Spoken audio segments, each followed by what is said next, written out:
Okay, so AI.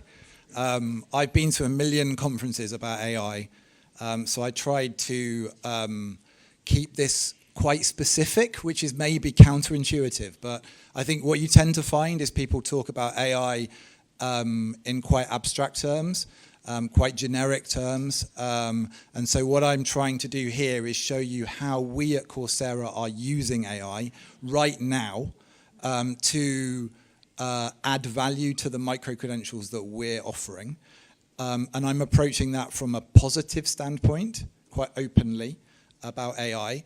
But I think it's also very interesting, what you may observe is that AI is breaking down barriers between categories. And so what I came into this conference fearful of was around excessive categorization. And I'm really pleased that in the discussions that have happened so far today, it's been the complete opposite. People have been saying that we don't need to over-categorize, and because otherwise it becomes really difficult to manage with all the diversity that's out there. So anyway, let's see if this works.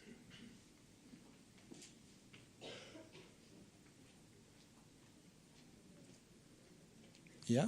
Oh, okay, perfect. Thank you. Okay, so Coursera. So Coursera was founded in 2012.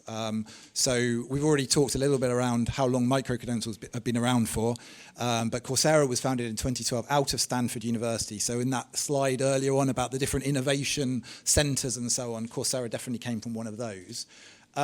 These days, we have this ecosystem. And so I think a lot of people know Coursera as an online learning platform that you might go to as an individual at coursera.org. What people don't tend to know is all the other things that we do. So we have 168 million learners, or we did have at the end of last year. So a huge number of learners. But what you'll find is that as well as people coming to Coursera as individuals, people are coming to Coursera through institutions. So businesses coming to Coursera for upskilling, governments, campuses, universities, and they're all studying the content that is provided by about 300 educator partners. Like within that ecosystem, there's a huge amount of data. So that's anonymized data, but data around what are the skills gaps, essentially. So we can see the skills that learners are developing and what skills are being demanded. Oh, has that moved on? There we go. So what people are mostly coming to that platform for is career-related. So we've talked about this already. It's mainly for job-related themes. So only 15% would say it's about personal development in a broad, non-career-aligned way. And when we're working with organizations, it's a huge diversity of organizations. So different businesses, so big name corporate, smaller organizations. When we're working with governments, what we're doing frequently is workforce development projects. So it might be around something to do with individual learning accounts. It might be around sectoral changes in the economy. For example, we had a big project in Ukraine, which has been put on hold because of all of the US aid fallout and everything. So there was around training up the workforce into highly demanded occupations that as a result of the war. So things like that. Also civil service development. And then when we're working with, in our Coursera for Campus division, we're working with universities, we're working with ministries of education, we're working with TVET organizations around how we might help them to meet their various outcomes, so particularly student outcomes there. And that ranges from this, like one individual faculty. So it might be, for example, it's Schema Business School in Paris, where they're working on a particular module in a master's, and then it ranges from, in Kazakhstan, we have a project with 93 different universities across the entire country. So it's really granular to really large scale. So MOOCs and micro-credentials. So often this comes up in discussions. What, in Coursera terms, is a MOOC? What's a micro-credential? Where do you draw the line? I don't think there's a really easy place to draw the line. Where we would say we draw the line in non-controversial terms is specializations that we have on the platform and professional certificates. They are clearly micro-credentials. Courses, they're somewhere in between. like often. So I would say that they're micro-credentials, but those courses can be taken and audited free of charge, and they don't necessarily lead to a certificate. So that would mean it's not a micro-credential. So, you know, it could be in between. But we start on a stackable model right from the very smallest clips right through all the way through to the professional certificates. And the professional certificates are where we see huge demand. So these are very much micro-credentials. They're very much industry-led, industry-aligned. We have really focused on pushing these into the market as hard as we can because we see huge demand. And they've originated through a partnership we had with Google, but now many other industry brands want to be part of this. And we have worked with FIBA, and I know somebody's representing FIBA here, to get ECTS credit recommendations for many of these, to try and make them easier for institutions to recognize, to overcome some of that recognition of prior learning challenge that we talked about earlier.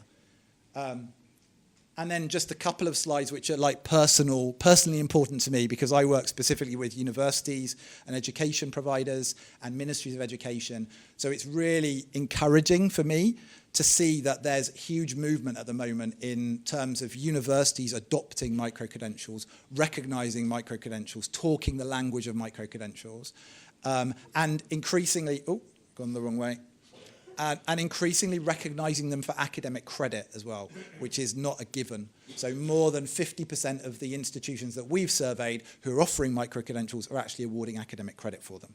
And then final one around that is around how institutions are integrating increasingly into their degree programs. Okay, so that's a kind of introduction on Coursera and all the various bits and pieces. So what about the impact of Gen AI? So specifically generative AI. So I wanted to start this from the perspective of the opportunity, because I think most of us here are in some way, I guess, micro-credential specialists or believe in micro-credentials or have some emotional attachment to micro-credentials. So from yeah, maybe not such a deep emotional attachment, but that's my perception. And I believe that generative AI, whether we love it or we hate it, provides a huge opportunity for micro-credentials, because micro-credentials, as a result of generative AI, are more and more relevant, because generative AI is providing this massive need for upskilling and reskilling across the global economy, and traditional education systems are not well positioned to meet that need. So that's the reality. Whatever we think about AI, it's creating this huge opportunity. And so I really like this slide around Gen AI making everybody need to think about their own security and their own upskilling and reskilling. And then here, what we're seeing is, hiring skills in AI is a priority, specific AI job listings, employers reskilling and upskilling in this area. So as a result of this, there's a huge opportunity, and we're seeing that. So last year on Coursera, there was an enrollment in an AI-related course, 6 enrollments in an AI-related course every minute. So it's a huge demand. And we had one course launched by Google in AI Essentials, and there were almost 1 million enrollments in that course, just that one course last year. So it's huge numbers. So that's the first thing about AI. The second thing, which is really what I wanted to dig into, is how are we using AI as an opportunity for the development of our micro-credentials. And so I went traveling on a trip to Budapest with our former CEO in January 2023, and he was obsessed about AI. He just would not stop talking about it. It was just after ChatGPT had become really newsworthy. And the quote on the left, he thought it was mind-blowing. So he sent it away to his executive team to do something on it right away. And they've even done a Harvard Business Review case study on his approach to generative AI back then. But I think the most important thing is the quote on the right. So it's starting with the problems. It's how can Gen AI not be just this buzzy thing, but it's how can it fix real problems, real challenges that you're faced with. And so aligned with that it's around rooting that in your own ethics, in your own, having a responsible approach. Because otherwise, whether it will make you a fast buck or not, it will not be long-standing. It will not survive, because we've all seen that regulations are here and they're coming, and there'll be more and more of them. So it's around grounding that AI in your own principles as an organization. So that came very much at the beginning for us, and that's helped us a lot now. But these are the 4 areas that were identified in terms of problem areas where AI could really be helpful.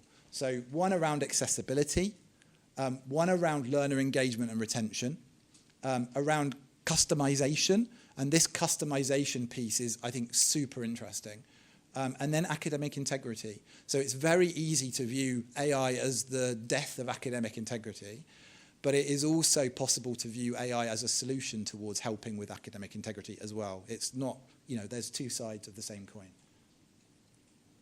So accessibility. So what we did, and this is not rocket science at all, is used AI to rapidly translate the platform. And so now if you go onto Coursera, you can find machine learning translations into 20+ languages, and the cost of translating a single course into one language went from $13,000 to $20 as a result of the technology, which is phenomenal. And what you'll see now, and I'm happy to show this to anyone later if you're interested, we've just launched the first batch of courses which are AI translated by video, where the instructors look as though they're speaking in Spanish, in French, in German, but it's entirely machine learning done. And of course, we need the instructor's permission to do that, because there could be some errors in the language that they're speaking. But this is a massive trend. And so we see AI as really helping to break down barriers and stop English being such a prerequisite for much of the upskilling, because that is a major problem when I'm speaking to different stakeholders out there in Europe. If you're speaking to populations and you're in Albania, for example, you can only reach a certain population, a certain element of the population through English upskilling, and often in Albanian they won't have what they need. So this is a huge thing. And yeah, on the platform, you can toggle between languages as you wish. There's a UI, etc. The second thing is around learner engagement and retention.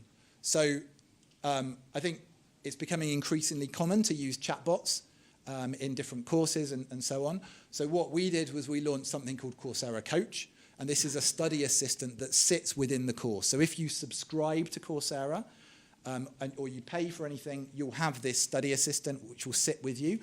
It's super important that it's grounded in the course. It's not just lifting stuff from ChatGPT or something. So it's grounded in the content of the course. You can ask it for support, to contextualize things as you go. And it's been really effective. And we're seeing, as a result of this, we're seeing more learners saying they're satisfied, learners completing studies more quickly, more passes. The instructor can turn it off. So when we're working with an organization, you can turn it off through the assessment so it doesn't impact the rigor. But it means that learners are not feeling like they're left on their own, which is super important for asynchronous learning. Then this is my favorite bit, so the content customization part. So what we've done, and this is, I would say, a big challenge, is around creating customized content at scale. It's extremely challenging, and AI is a huge solution here. So we created something called Course Builder, and this is a generative AI tool which will enable you to insert your learning objectives. So starting with the learning objectives. And when you insert your learning objectives, the AI tool will find all the content on Coursera that is related to those learning objectives as granular learning pieces. So it will give you the videos, the readings or whatever, and it will pull all that learning to you for you alongside your learning objectives in a course. And so you've got a course outline there with all these different chunks of learning. And then with that, you can then edit and adapt that course. You can add your own content. You can remove pieces that are not interesting. and so on, and you can create a course in super short amount of time. The next phase that we're going on with Course Builder is where Coach, which I just showed you, so the chatbot, will act as an instructional design support assistant for you, and will go through and review that content that's being developed. It will edit that content. It will adapt the level of that content by difficulty for different learners, and it will give different learning paths and so on. That's all possible now, right now. It's not science fiction. It's happening now. And Course Builder is being used widely. There's also functionality there which will allow you to create your own assessments. So you can, for example, take content from different sources, upload your own content. The AI will then read your content, read the content from the other sources, and will build assessments based on your content and the other assessments in a unified way. And then you work as an instructional designer with the AI to make sure that and verify the quality of all of that. So this is a really big thing. The other thing that it will do is, if there's content out there that is really great, that you really like, but it's not quite right, it will find that content for you, and then you can edit that content to meet your own specific learning objectives. So even when we're working with the big tech companies, often they're doing Gen AI training. They have specific numbers of learning hours for their Gen AI training. There's certain things they want to include, they don't want to include. And so they can take a course that's already out there, adapt that course, pull a few bits off, and then launch their course. So what I think you're seeing is that micro-credentials are becoming even more potentially fragmented through this technology. So it becomes even more complicated to define what they are, because you'll find here, for example, there are micro-credentials that are taking pieces of other micro-credentials, bringing micro-credentials together. It's all becoming very complicated. The other thing that I think is super interesting here is the ability to integrate Socratic dialogue driven by AI within courses. And so what you can do is, we've built this pedagogical model with Imperial College, University of Leeds, University of Michigan, and others. And basically, you can program the AI to run a one-to-one dialogue with learners in the syllabus that you upload. You can give that AI a persona. Eventually, that will be possible in voice as well as text. And you can ground that in the course. And you could add that to existing courses. So if there's a course you find that you really like, you just add in that one-to-one AI dialogue and relate it more to your context. So huge opportunities there for micro-credentials. And then finally, on the 4 areas, improving academic integrity. So some of the things that we're doing in this space are making it very easy to integrate the platform to AI proctoring solutions. So that's one great option that also have a human element. We've also developed something called an AI Viva exam, which is being piloted, where when a learner submits an assessment, the AI will quiz the learner in real time around how they've put that assessment together. And so it will ask them about the process they've gone through, and will then compile a report and give the report to the instructor. So it's not AI assessing, which is a fundamental requirement that it should not be that, but it's around AI informing the instructor to empower them to make better decisions. And then just to say what the impact of this looks like. So from our perspective, our fairly traditional platform has now become this AI-driven platform, where you've got all of these tools that are plugged in. And then in my role, when I'm talking with universities or with ministries of education, I'm effectively saying, look, we can plug you into this ecosystem where you have access to all of these tools that will enhance what you're doing in your own micro-credential provision, and it might integrate into your own national standards, etc. So it's really helpful from that perspective. And then to take a very specific example to finish, if you imagine, I mean, this is a real-life scenario. So this is a real-life conversation that I've had recently, but I might have had 2 years ago, with Ministry of Education around them looking to fill content gaps in green and digital skills, which we know is a big thing everywhere, in their TVET system through blended learning.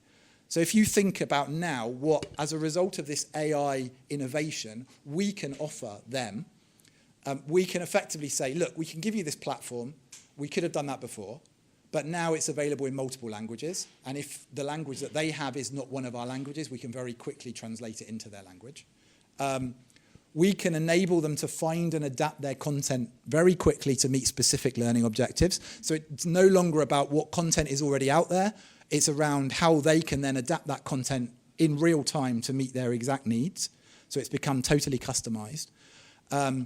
They can integrate their own content into that platform. And when they do, all of the AI tools become immediately activated on their content. We can then use Socratic dialogues and make their learning one-to-one at scale through AI. We can then use that to build assessments at scale. Those assessments can save huge amounts of time. It can be integrated with proctoring immediately. And then it can even be done in a way like we're doing in Kazakhstan, where you have multiple institutions building content at the same time and then using a kind of COIL collaborative online international learning model for delivery. So even you could do that. And then you've got loads of analytics and data behind the scenes with that.